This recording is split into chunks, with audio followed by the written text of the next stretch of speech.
व्यापक अवसर उपलब्ध होंगे और इस अवसर पर आपका चयन आपको भी कुछ नया करने के लिए प्रेरित करेगा। याद रखना, अगर हम समय की गति के अनुरूप नहीं चल पाए तो हम सब पिछड़ जाएंगे, आगे नहीं बढ़ पाएंगे। भारत को फिर से दुनिया के अंदर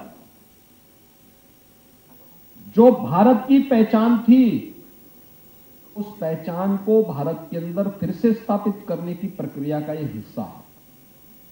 हम उसके साथ भारत को फिर से जोड़ सकें, भारत को उसकी पुरातन पहचान दे सकें।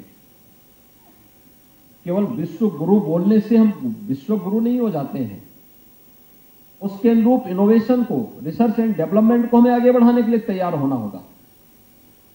और ये हमारी शिक्षण प्रशिक्षण संस्थाओं का दायित्व बनता है कि हम उसके अनुरूप अपने आप को तैयार कर सके। आज जिन लगभग 1400 प्रवक्ता और सहायक अध्यापकों की चयन की प्रक्रिया पूरी होने के बाद उन्हें नियुक्ति पत्र और पदस्थापन करने की कार्रवाई के साथ यहां पे जोड़ा जा रहा है, मैं उन सबसे इस बारे में कहूंगा। उनमें से बहुत सारे लोग ऐसे होंगे जो कई वर्षों से इंतजार कर रहे थे।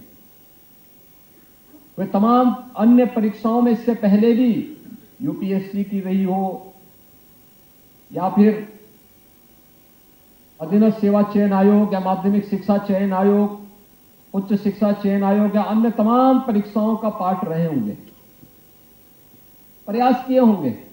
बहुत बार उनकी योग्यता होने के बावजूद भी उनका चयन नहीं हुआ होगा, क्योंकि जिस प्रकार का भेदभाव पहले होता था, भर्ती की प्रक्रिया में जिस प्रकार का भ्रष्टाचार 2017 के पहले उत्तर प्रदेश के अंदर था, वह किसी से छुपा हुआ नहीं है। भर्ती निकलती थी और महाभारत के सारे रिश्ते वसूली के लिए निकल पड़ते थे। यह किसी से छुपा हुआ नहीं है।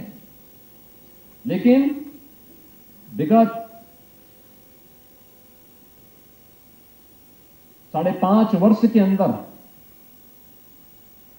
अगर हमने प्रदेश के अंदर अपराध और अपराधियों के लिए जीरो टॉलरेंस की बात की,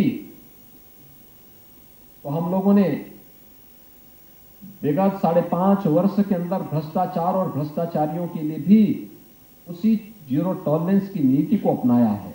और उसी का परिणाम है कि आज प्रदेश का युवा अपनी योग्यता, अपनी क्षमता, अपनी प्रतिभा के अनुरूप प्रदेश के अंदर कार्य प्राप्त कर रहा है।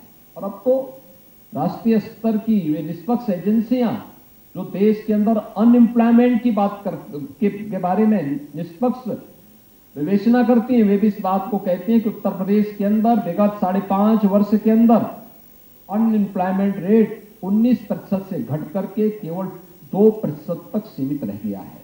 यह एक अच्छा सकारात्मक संकेत है, लेकिन अभी इस दिशा में बहुत कुछ किए जाने की आवश्यकता है। और इसीलिए मैं आपसे कहूंगा कि आपने देखा होगा, अक्सर होता क्या है, जब एक बार सरकारी नौकरी लग जाती है तो व्यक्ति लापरवाह हो जाता है। उससे उभरने की आवश्यकता है, एक नेशनल कैरेक्टर बनाने की आवश्यकता है। जैसे आप अपने परिवार की देखभाल करते हैं, अपने परिवार के प्रति जवाबदेह बनते हैं, वैसे ही अपने स्कूल के प्रति, अपने कॉलेज के प्रति भी आपको जवाबदेह बनना होगा। अपनी क्लास के प्रति जवाबदेह बनना होगा, स्वयं के प्रति जवाबदेह बनना पड़ेगा, उन बच्चों के प्रति जवाबदेह बनना पड़ेगा जो अभिभावक बड़ी आशा भरी निगाहों से, विश्वास से अपने पालियों को आपके पास पढ़ने के लिए स्कूल में या कॉलेजेस में भेजते हैं। लेकिन जब क्लास नहीं वहां पे